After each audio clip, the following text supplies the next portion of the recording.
Welcome everyone to the art of listening.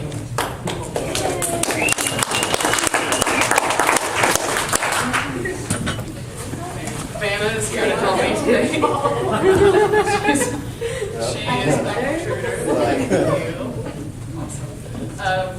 I started with this Stephen Covey quote because I think it's really relevant to what I'm doing. Most people don't listen with the intent to understand, they listen with the intent to reply. And I'm guilty of doing this. This is one of what Linda calls a growing edge for me. And so every day I try to practice this. There's a lot of benefits to listening. One of them is that you can get more friends and social networks, not just Facebook, but that might improve it as well. There's also the benefit of improving your self-esteem. You feel a little better about yourself. The next one is that you get better grades in school, your academic career benefits. I wish that's what my report card looked like. I'm working on it. The other one is that generally it just makes you feel better when you are a good listener. Well, right now my blood pressure is probably a little bit elevated because speaking raises your blood pressure. You might be a little bit lower because you're all such beautiful listeners. Stephen Covey, obviously I started with his quote, so I think that he is a very intelligent person. He wrote a really great book called 7 Habits of Highly Effective People. And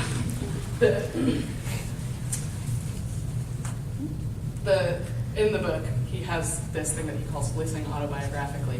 And when you listen autobiographically, you do one of 4 things. You'll evaluate, you will probe, you will advise, or you will interpret. The first one is evaluating, which is where you judge someone and then you either agree with them or you disagree with them. Is anyone guilty of that? I am. Okay. And the next one is probing. Probing is when you ask questions from your own frame of reference. So a great example of this is like when your kids, or at least I have a kid, when they come home from school, you say to them, "Oh, how was your day in school? What did you do at school?" And usually they give you the answer, "Oh, fine, it was great, okay." And that's because you're probing them from your own frame of reference. The next one is advising, and I'm also guilty of this. Anyone else guilty of that? Okay. And advising is when you are counseling or you're offering solutions to their problems. And this is usually from your own frame of reference. The last one is interpreting. And interpreting is when you analyze people's motives or behaviors, and then generally you end up giving them advice because that's what happens next. Anyone like to interpret? Okay, me too. All right, so now that I've gone over the bad, here's the good. This is a great example. He's looking, thinking, feeling. The next thing that I want to talk about is, thanks for going back to that, you're awesome. The nonverbal part of listening. It's actually about 90% of our communication, which is huge. Some sources say lower, like 60. Either way, it's big. And the important part about it is you need to face the person. So in this situation, I'm facing all of you. If I was like this, you probably wouldn't think I was while I'm speaking. But if you were turned your back towards me, it would probably make me feel like you're not listening. The other thing is that you lean in, you open up your posture, and that makes them feel like what you're doing, or that you're actually listening to them. That's a nonverbal sign. I always like to repeat. Oh, I already forgot about the eye contact. You don't want to stare them down. Does that make you feel comfortable?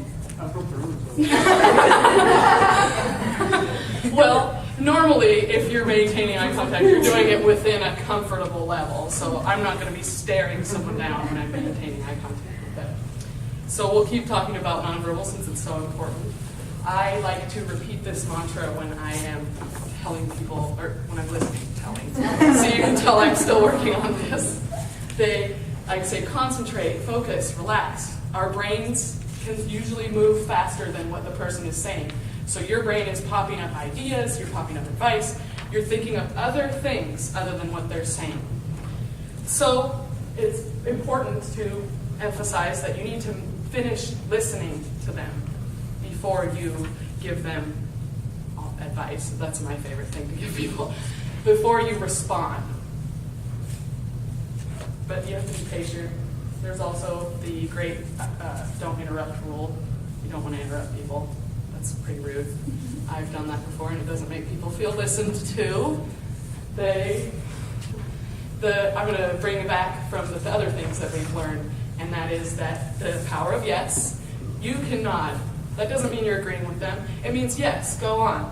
And also with the social anxiety, a lot of times if you're not feeling it, you just smile at them. That now I asked, that's a phase skipped in time.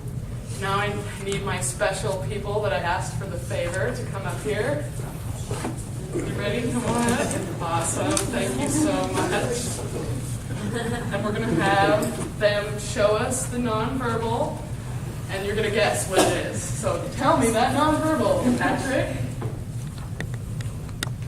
Does anyone guess what he's doing? How does he look? Angry. There we go. Nice. Thank you, Patrick. Let's guess what he's doing. There you go, happy. Awesome. And then Kimmy. All right, you people know nonverbal skills. Let me tell you, okay? Preston, let's see it. Oh. Impatient. There you go, bored. All right, look at you people. You all know exactly what those people do with their nonverbal. Excellent. Now you're all experts in nonverbal. Thank you. Thank you, my wonderful assistants. Very good acting. Yeah, I know. You did well. Thank you. Awesome. So how do you listen? You can just listen with nonverbal. There's also phrases you can say. One of them is paraphrasing. So when someone tells you something, let's just use a teacher as an example because we all are in college, and a teacher says, hey, I was telling you that that paper was due on Tuesday. It's actually due on Monday.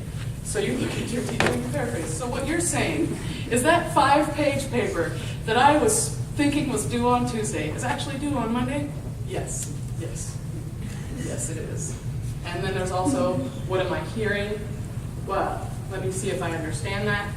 The next part of it is that you would clarify. This works really great in an academic setting because a lot of times you're getting facts and information about when your paper's due or if you're getting directions from someone. It's really important to clarify. Okay, so you told me I go 2 blocks before I take a right. No, that's not what I said. And that gives the person the opportunity to change your thoughts on what's going on, and then you make it clear. Awesome, thanks. It also want to reiterate that when you listen to someone, it really makes them feel good about themselves. Sometimes people just want someone to listen. They don't want the advice. They don't want their motives interpreted. They want to tell you how they're feeling. And that's why it's so important to remember the habit number 5, that we seek first to understand. Because when you really understand someone, then they feel listened to. We'll continue to reiterate the fact that people feel worthy when they're listened to. I know that when someone really actually listens to me, it makes me really feel like a better person. And it makes me feel interesting. And it makes me feel very respected. And also, I wanted to say that it really helps your relationships get deeper.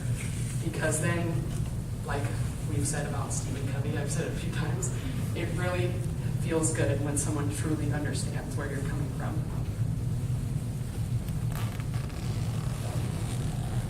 Well, as you can see, this is a very important point that I wanted to make. That's why I made it really big and bold, is because when you are listened to, you feel respected, and it gives you power to you as the listener. It also gives the person who is being listened to power.